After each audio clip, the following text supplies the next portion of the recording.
ചൂട് വെറ്റിച്ചു പെയ്ത വേനൽ മഴയിൽ ദുരിതത്തിലായി നാട്. മധ്യ വടക്കൻ ജില്ലകളെയും മഴ രൂക്ഷമായി ബാധിച്ചു.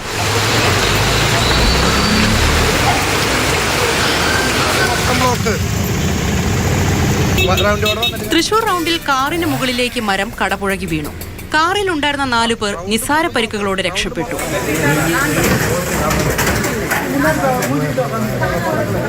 ഇടുക്കി നെടുങ്കണ്ടം പാറത്തോട്ടിൽ മരം ജീപ്പിന് മുകളിൽ വീണ് 2 പേർക്ക് പരിക്കേറ്റു.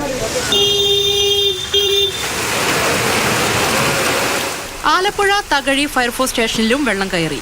സമീപത്തെ റോഡ് ഉയർത്തിയതാണ് വെള്ളം കയറാൻ കാരണം.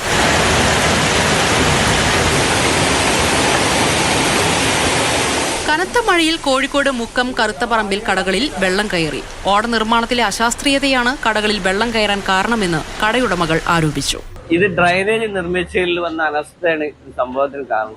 എന്ന് വെച്ചാൽ ഭൂമിന്റെ അടിയിലേക്ക് പോകേണ്ട ഡ്രൈനേജ് ഇവർ പൊക്കിയാണ് ചെയ്തത്. പൊക്കി ചെയ്താലും കുഴപ്പമില്ല. ഇത് പക്ഷേ ഇത് കോൺക്രീറ്റ് ആണ് ചെയ്തതെങ്കിൽ പ്രശ്നമല്ല. ഇത് സൈഡിലൂടെ വെള്ളം ഇതിലേക്ക് പുറത്തേക്ക് ഒലിച്ച് ഷോപ്പിലേക്ക് കയറുക ചെയ്യും. വേനൽ മഴയ്ക്കൊപ്പം രൂപപ്പെട്ട ചക്രവാത ചുഴിയാണ് ദുരിതങ്ങളുടെ ആഘാതം വർദ്ധിപ്പിച്ചത്.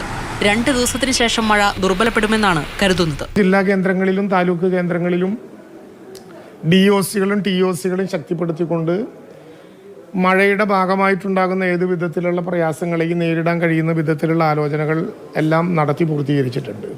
വിവിധ ബ്യൂറോകൾക്കൊപ്പം ന്യൂസ് ഡെസ്ക് മാതൃഭൂമി ന്യൂസ്.